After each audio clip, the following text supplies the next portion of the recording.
Welcome to our channel. जितने भी student जो आगे चल के आरआरबी जेईई के एग्जाम देने वाले हैं, खास करके उनके लिए जनरल साइंस का ये सीरीज स्टार्ट किया गया है। और जनरल साइंस अगर हम देखें सीबीटी 1 में ये 30 क्वेश्चन यहाँ से बनने वाले हैं और ये बहुत ज़्यादा स्कोरिंग सेक्शन है।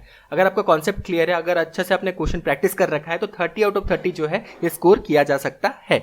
तो इसीलिए ये सीरीज स्टार्ट किया गया है और हमने ये डिसाइड किया कि सबसे पहले जो है फिजिक्स के इंपॉर्टेंट टॉपिक्स को कवर अप किया जाएगा एमसीक्यूज के थ्रू। उसके बाद केमिस्ट्री के इंपॉर्टेंट टॉपिक्स को एमसीक्यूज के थ्रू कवर अप करेंगे और फाइनली जो है ये लाइफ साइंस का हम एमसीक्यूज को डिस्कस करने वाले हैं। तो जनरल साइंस का सीरीज जो है ये इस तरह चलने वाला है। इससे पहले हमने 2 पार्ट जो है बना दिया है, ये जो है 3rd पार्ट है और एक प्लेलिस्ट बना दिया गया जिसमें सारे ही वीडियो इंक्लूडेड है। तो अभी तक आपने प्रीवियस 2 पार्ट नहीं देखा तो जरूर देख लेना, क्योंकि सारे वीडियोस आपस में लिंक्ड है। बहुत सारे इंपॉर्टेंट कॉन्सेप्ट्स को हमने जो है पहले 2 पार्ट में डिस्कस किया है और बहुत सारे क्वेश्चंस को भी वहां पे डिस्कस किया गया है। तो ये जो है 3rd पार्ट है, यहाँ भी बहुत सारे जो है इंपॉर्टेंट क्वेश्चंस को अलग अलग टॉपिक्स के ये हम यहाँ पे डिस्कस करने वाले हैं। तो चलिए बिना टाइम वेस्ट करते हुए फाइनल इस वीडियो को स्टार्ट करते हैं।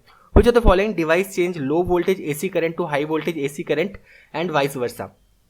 तो इसका सही आंसर है, यह है ऑप्शन नंबर 3 ट्रांसफार्मर। ट्रांसफार्मर देखिए 2 तरह के होते हैं, एक होता है स्टेप डाउन ट्रांसफार्मर और एक होता है स्टेप अप ट्रांसफार्मर। अब लो वोल्टेज एसी करंट को अगर हाई वोल्टेज एसी करंट में कन्वर्ट करना है तो यहाँ पे जो है स्टेप अप ट्रांसफार्मर यूज किया जाता है, और हाई वोल्टेज एसी करंट को लो वोल्टेज एसी करंट में अगर हमें कन्वर्ट करना है तो स्टेप डाउन ट्रांसफार्मर यूज किया जाता है। तो इसका सही आंसर है, यह है option number 3 transformer. The oil in the wick lamp rises due to, तो इसका सही जवाब है, यह है ऑप्शन नंबर 4 कैपिलरिटी। तो कैपिलरिटी एक्शन की वजह से जो है पॉसिबल हो पाता है। वीक लैम्प अगर आपने देखा होगा तो उसमें जो वीक लगा होता है नीचे ऑयल रहता है, तो ऑयल जो है टॉप तक कैसे पहुंच पाता है, तो वीक जो है ये बेसिकली कैपिलरी ट्यूब की तरह जो है काम करता है। और कैपिलरिटी एक्शन क्या है ये भी थोड़ा सा डिस्कस यहाँ पे कर लेते हैं। Capillarity action is the ability of liquid to flow against gravity in a narrow tube और पोरस मटेरियल। तो ये बेसिकली कैपिलरिटी के फेनोमेना पे काम करता है, जिसकी वजह से जो है वीक लैम्प जो हम देखते हैं इसमें ऑयल ऊपर तक जो है ये कैपिलरिटी की वजह से जो है ये पहुंच पाता है और यहाँ पे लैंप जो है ये कंटिन्यूअसली जलता रहता है, इसको ऑयल जो है कंटिन्यूअसली मिलता रहता है। Total internal reflection can occur when light passes through, तो ये बात हरदम याद रखना, ये क्वेश्चन काफी बार पूछा गया है, इसके अलग अलग एग्जांपल्स भी पूछे गए हैं, एप्लीकेशंस भी पूछे गए हैं। तो इसके एप्लीकेशंस को आगे चल के देखेंगे, कुछ क्वेश्चंस उसके भी रिलेटेड कवर किया गया है। लेकिन सबसे पहले ये देख लेते हैं, टोटल इंटरनल रिफ्लेक्शन जो है ये तभी पॉसिबल है जब लाइट जो है ये डेंसर से रेयर मीडियम पास कर रहा हो, तभी जो है ये पॉसिबल है, अदरवाइज पॉसिबल नहीं है। ये बार बार याद रखना, total internal reflection is only possible when light passes from denser to rarer medium. A light and a heavy body have equal kinetic energy, which one has greater momentum। देखिए एक formula है, इस फॉर्मूला के से भी जो है आगे क्वेश्चन बन चुका है रेलवे में, तो ये याद रखना, ये वाला फॉर्मूला पहले याद रखना, उसके बाद इस क्वेश्चन पे आते हैं। तो जो काइनेटिक एनर्जी इक्वल्स टू होता है मोमेंटम का स्क्वायर बाय 2m। ठीक है, ये फॉर्मूला आप नोट डाउन कर लें सबसे पहले, क्योंकि यहाँ से न्यूमेरिकल भी पूछा गया है बहुत बार रेलवे में। तो kinetic energy equals to momentum का स्क्वायर बाय 2m जो है ये होता है। तो यहाँ पे पूछा गया है ये light and heavy body have equal kinetic energy, इनका काइनेटिक एनर्जी इक्वल है, which one has greater momentum, तो किसका मोमेंटम ज्यादा होगा। तो मान लीजिए काइनेटिक एनर्जी जो है दोनों ही जो है लाइट और हेवी बॉडी का 1 जो है यहाँ पे जूल है, तो 1 जूल अगर हम कर दे तो यहाँ पे काइनेटिक एनर्जी का वैल्यू अगर हम 1 रख दे तो p square equal to 2m होगा और p इक्वल्स टू √2m होगा। तो मोमेंटम का जो यहाँ पे हम वैल्यू अगर निकालना है हमें तो ये हो जाएगा p इक्वल्स टू √2m। अगर काइनेटिक एनर्जी का वैल्यू हमने दोनों के लिए सेम लिया है, 1 जूल हमने लिया है, तो ऑब्वियसली m का वैल्यू जिसका ज्यादा रहेगा उसका जो है मोमेंटम ज्यादा रहेगा। तो यहाँ पे m का वैल्यू जिसका कम रहेगा उसका मोमेंटम कम रहेगा। यहाँ पे आप जो वैल्यू पुट करके भी एज्यूम करके देख सकते हैं। तो उसका सही जवाब है यह option number 2 the heavy body. तो हेवी बॉडी का जो है ये मोमेंटम ज्यादा होगा। अगर दोनों ही बॉडी का काइनेटिक एनर्जी जो है इक्वल है, फिर भी जो हेवी बॉडी है इसका मोमेंटम जो है ये ज्यादा होगा। आगे बढ़ते हैं। When a body is in free fall under gravity it's apparent weight will be. तो यहाँ पे एक एग्जांपल लेते हैं, फिर एग्जांपल से समझते हैं, हर चीज जो है बहुत आसान से आपको समझ में भी आ जाएगा और कॉन्सेप्ट भी धीरे धीरे जो है ये क्लियर होता जाएगा। तो मान लीजिए आप एक सरफेस पे खड़े हैं, ठीक है, मान लीजिए एक सरफेस में जो है आप खड़े हैं, तो नीचे की ओर तो ग्रेविटेशनल फोर्स लगता ही है, लेकिन ऊपर की ओर कौन सा फोर्स लगता है, नॉर्मल रिएक्शन फोर्स लगता है। ठीक है, तो ऊपर की ओर जो है आपके बॉडी के ऊपर की ओर जो है अगर हम देखें, नीचे की ओर तो ग्रेविटेशनल फोर्स लगता ही है, लेकिन ऊपर की ओर जो है ये नॉर्मल रिएक्शन फोर्स लगता है, और इसी वजह से आपको फील होता है कि हाँ आप कुछ वेट जो है ये होल्ड करते हैं। अगर अब एग्जांपल लेते हैं, अगर कोई बॉडी फ्री फॉल हो रहा है, ऐसे ही एयर में गिर रहा है, मान लीजिए हेलीकॉप्टर से उसे ड्रॉप किया जा रहा है, ठीक है, तो उस पर्टिकुलर बॉडी को जो है ये वेटलेसनेस फील होगा। क्यों? क्योंकि उसमें सिर्फ ग्रेविटेशनल फोर्स नीचे की ओर लग रहा होगा, लेकिन उसमें कोई जो है नॉर्मल रिएक्शन फोर्स नहीं लग रहा होगा। तो इस समय अगर हम देखें तो apparent weight of the body जो है ये 0 होता है। इसका क्लासिक एग्जाम्पल है जो बार बार एग्जाम में जो है इसका रिलेटेड क्वेश्चन पूछा गया है। तो जैसे एक लिफ्ट है, लिफ्ट अगर टूट जाता है तो लिफ्ट जब फ्री फॉल होता है तो उसके अंदर जो इंसान होता है ना, उसको वेटलेसनेस फील होता है। क्यों वेटलेसनेस फील होता है? क्योंकि फ्री फॉल के दौरान जो है यहाँ पे सिर्फ ग्रेविटेशनल फोर्स नीचे की ओर लग रहा होता है, लेकिन नॉर्मल रिएक्शन फोर्स जो है ये ऊपर की ओर नहीं लग रहा होता है, जिसके वजह से जो है उसे वेटलेसनेस फील होता है और यहाँ पे एपरेंट वेट जो होता है वो 0 होता है। उम्मीद है समझ में आ गया होगा। अब इसी तरह का और एक क्वेश्चन है, ठीक है। अभी हमने एयर में देखा कि एयर में जो है ये होता है तो ऊपर नॉर्मल रिएक्शन फोर्स काम करता है, लेकिन अगर वाटर में पर्टिकुलर बॉडी अगर सबमर्ज्ड है, डूबा हुआ है, तो उसमें क्या होता है वो भी देख लेते हैं। An object immersed in water weight less according to the spring balance than the same object in air due to। तो मान लीजिए एक बड़ा सा कंटेनर है, उसमें जो है एक ऑब्जेक्ट जो है रखा गया है, ठीक है। तो स्प्रिंग बैलेंस में अगर एक जो है मेटलिक बॉल ही मान लीजिए, मेटलिक बॉल को अगर स्प्रिंग बैलेंस में एयर में मेजर किया जाए तो इसमें जो है इसका वेट ज़्यादा आपको दिखाई देगा, क्योंकि इसमें ग्रेविटेशनल फोर्स लग रहा है नीचे की ओर, तो इसमें वेट आपको ज़्यादा दिखाई देगा। लेकिन अगर इसी ठीक मेटलिक बॉल को एक वाटर में जो है सबमर्ज कर दिया जाए और स्प्रिंग बैलेंस से जो है इसे मेजर किया जाए तो यहाँ पे इसका वेट कम आपको मिलेगा। क्यों मिलेगा?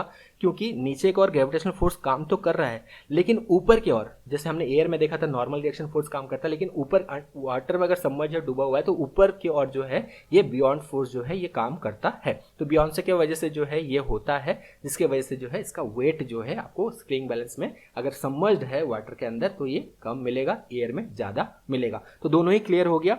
अगर एयर में अगर हम देखें, सरफेस में अगर हम खड़े हैं तो नीचे की ओर ग्रेविटेशनल फोर्स लगता है, ऊपर की ओर नॉर्मल रिएक्शन फोर्स लगता है। उसी तरह ठीक वाटर में अगर हम देखें, वाटर में कोई बॉडी अगर सबमर्ज्ड है तो नीचे की ओर ग्रेविटेशनल फोर्स तो लगेगा, लेकिन ऊपर की ओर बियॉन्ड फोर्स जो है ये लगता है। तो ऑप्शन नंबर 1 इज करेक्ट। आगे बढ़ते हैं, लेकिन उससे पहले अगर इंपॉर्टेंट बात बता दें, बहुत अच्छे से चीज़ों को पढ़ाया जा रहा है, सारे कॉन्सेप्ट को क्लियर करवाया जा रहा है, लेकिन एक चीज़ जो रह जा रहा है वो है आपका प्रैक्टिस। इसी वजह से जो है हमने 1100 बेस्ट जनरल साइंस के एमसीक्यूज आपके लिए बनाए हैं। रेलवे के सारे पेपर्स को एनालिसिस करने के बाद जो इन क्वेश्चंस को बनाया गया है, जितना ज़्यादा प्रैक्टिस करेंगे उतना ज़्यादा आपके लिए ही अच्छा है। 1100 क्वेश्चन यहाँ पे आपको दिख रहा है, यहाँ से 4000 क्वेश्चन बनाया जा सकता था, अलग अलग वैल्यू चेंज करके यहाँ पे अलग अलग क्वेश्चन बनाया जा सकता था, लेकिन बेटर एनालिसिस कम से कम टाइम में आप कर सके, समझ सके कि रेलवे किस तरह क्वेश्चन पूछता है, इसीलिए जो है 1100 बेस्ट जनरल साइंस का क्वेश्चन आपके लिए लाया गया है। एक ऑफर भी है, प्लस 1000 जनरल अवेयरनेस का क्वेश्चन इसके साथ जो है ये फ्री में दिया गया है कि जनरल अवेयरनेस भी आप प्रैक्टिस कर लें, क्योंकि CBT 1 में अगर हम देखें 30 नंबर का जो है ये जनरल साइंस पूछे जाने वाले हैं और 15 नंबर का जनरल अवेयरनेस आने वाला है। तो 45 नंबर का जो ये आने वाला है क्वेश्चन, इसको बहुत अच्छे से प्रैक्टिस कर सके। सारे पेपर रेलवे पेपर से ही ये क्वेश्चंस को लिया गया है, उनको एनालिसिस करने के बाद ही क्वेश्चंस को उसी हिसाब से बनाया गया है, तो बेटर आप समझ पाएंगे कि रेलवे किस तरह क्वेश्चन पूछता है, कैसे आपको प्रिपरेशन करना चाहिए। वीडियो तो कंटिन्यूअसली हम ला रहे हैं, सारे कॉन्सेप्ट्स को हम डिस्कस कर रहे हैं, लेकिन आपका भी तो प्रैक्टिस इंपॉर्टेंट है। जितना ज़्यादा आप प्रैक्टिस करेंगे, जितना ज़्यादा आप समझ पाएंगे कि रेलवे किस तरह क्वेश्चन पूछता है, उतना ही अच्छा होगा। तो बेटर एनालिसिस के लिए जो है ये बुकलेट हमने लॉन्च किया है, जिसमें आपको 2000 से भी ज़्यादा क्वेश्चन मिल जाएगा, जिसमें से 1100 क्वेश्चन जनरल साइंस का है, 1000 क्वेश्चन जो है ये जनरल अवेयरनेस का है, और सिर्फ 99 रुपीज़ में लॉन्च किया है, हर एक स्टूडेंट ले सके, इसीलिए कॉस्ट इतना कम रखा गया है।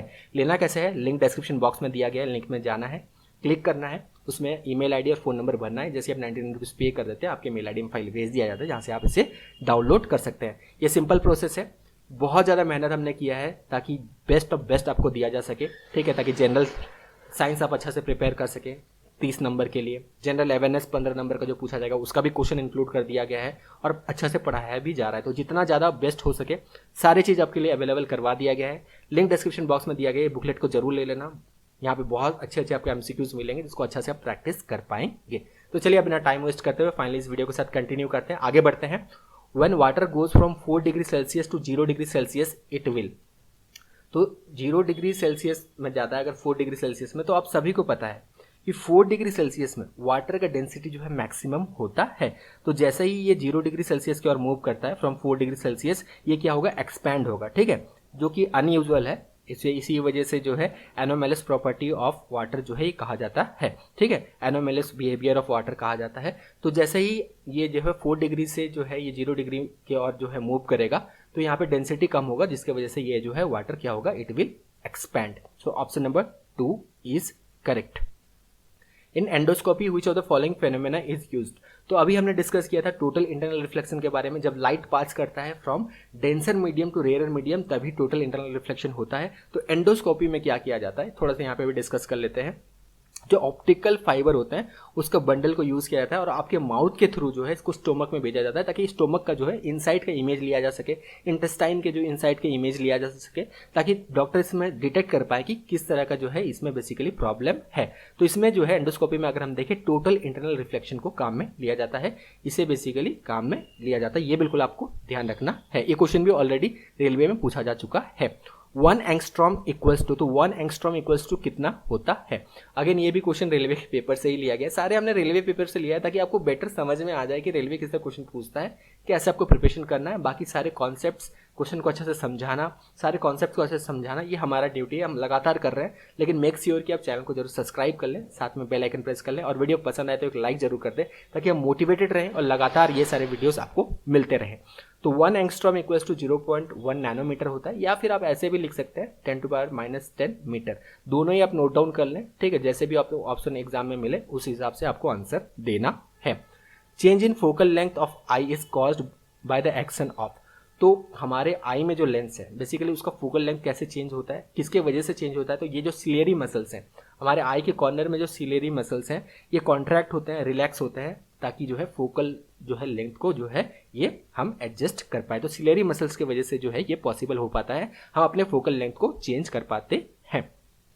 The positive magnitude of magnification of spherical mirror indicates, यहाँ पे दो चीज़ें जो आपको ध्यान रखना है, पॉजिटिव मैग्नीट्यूड ऑफ मैग्निफिकेशन और negative magnitude of magnification. Positive magnitude of magnification of spherical mirror indicates virtual and erect image, ये सबसे पहले आप नोट डाउन कर लें।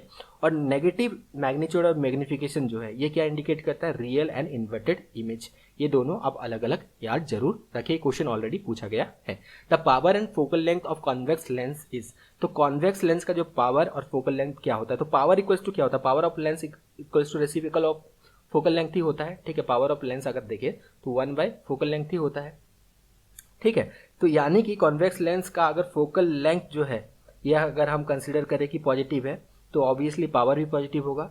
तो इसका जो सही आंसर है यह option number 1, power and focal length of convex lens is positive. दोनों ही पॉजिटिव होता है। लेकिन अगर क्वेश्चन यहाँ पे चेंज कर दिया जाए, कॉन्केव लेंस पूछा जाए, तो यहाँ पे जो है फोकल लेंथ अगर नेगेटिव है, फोकल लेंथ नेगेटिव होता है और पावर भी नेगेटिव होता है। तो ये अलग अलग आप याद रखना, power and focal length of convex lens जो है ये पॉजिटिव होता है, ठीक है, दोनों ही पॉजिटिव होता है कॉन्वेक्स लेंस में। और पावर एंड फोकल लेंथ जो है कॉन्केव लेंस में अगर देखें दोनों नेगेटिव होता है, ठीक है।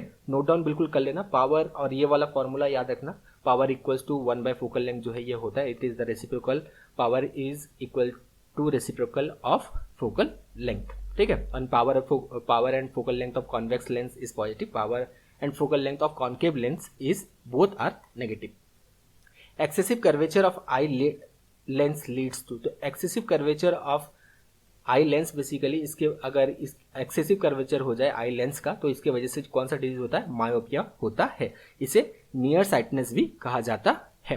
Which American scientist show that lightning and spark from your cloth are essentially the same phenomena, तो इसका जो सही जवाब है यह है बेंजामिन फ्रैंकलिन।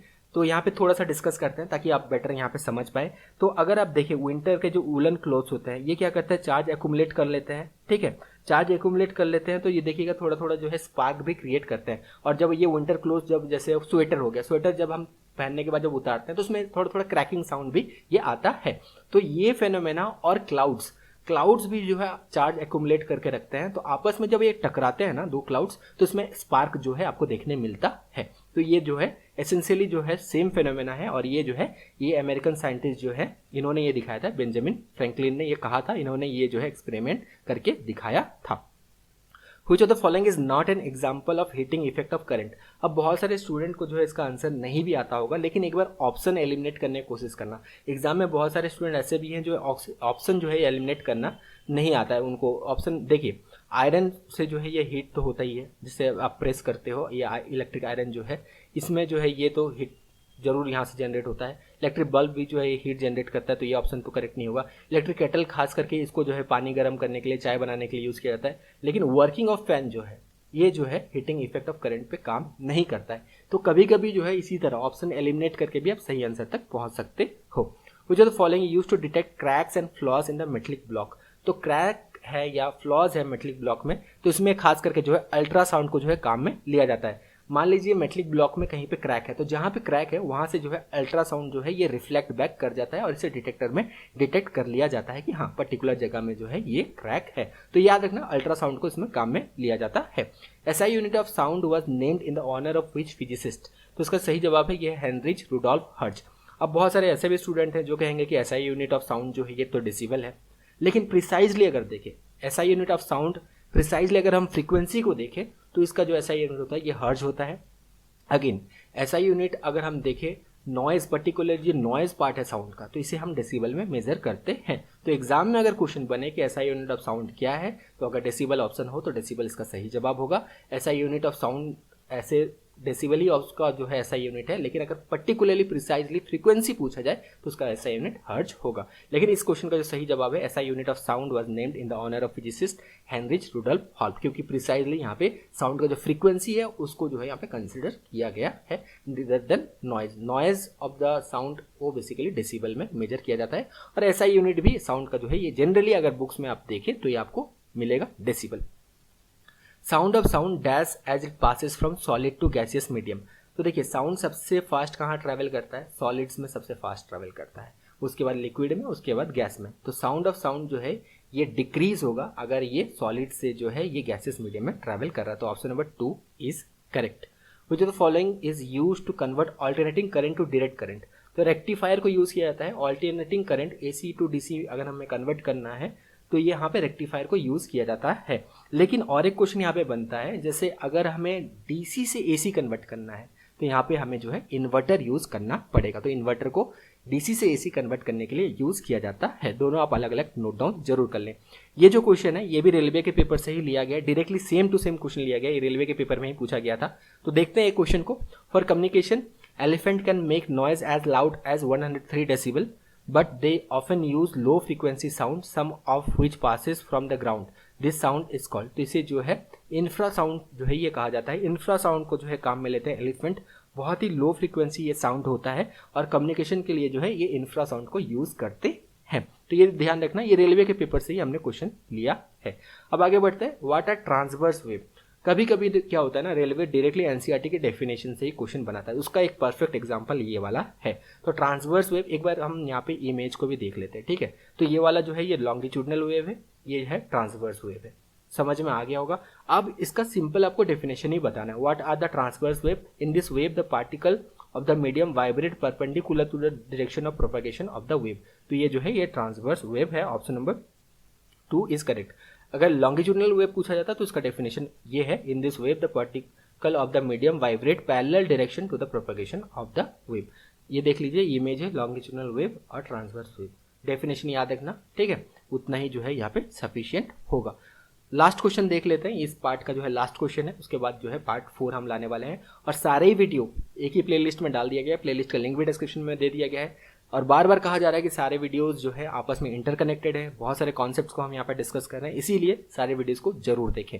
आगे बढ़ते हैं। The force of attraction applied between molecules of same substance is called. तो इसे कौन सा जो है बेसिकली हम कह सकते हैं फोर्स ऑफ अट्रैक्शन है, कौन सा जो है ये फोर्स है, अगर हम देखें तो ये जो है कोहेसिव फोर्स इसे कहा जाता है। अगर force of attraction applied between molecules of same substance पूछा जाए तो ये होगा कोहेसिव फोर्स। लेकिन अगर क्वेश्चन चेंज किया कर दिया जाए, the force of attraction applied between molecules of different substance पूछा जाए तो ये एडेसिव फोर्स होगा।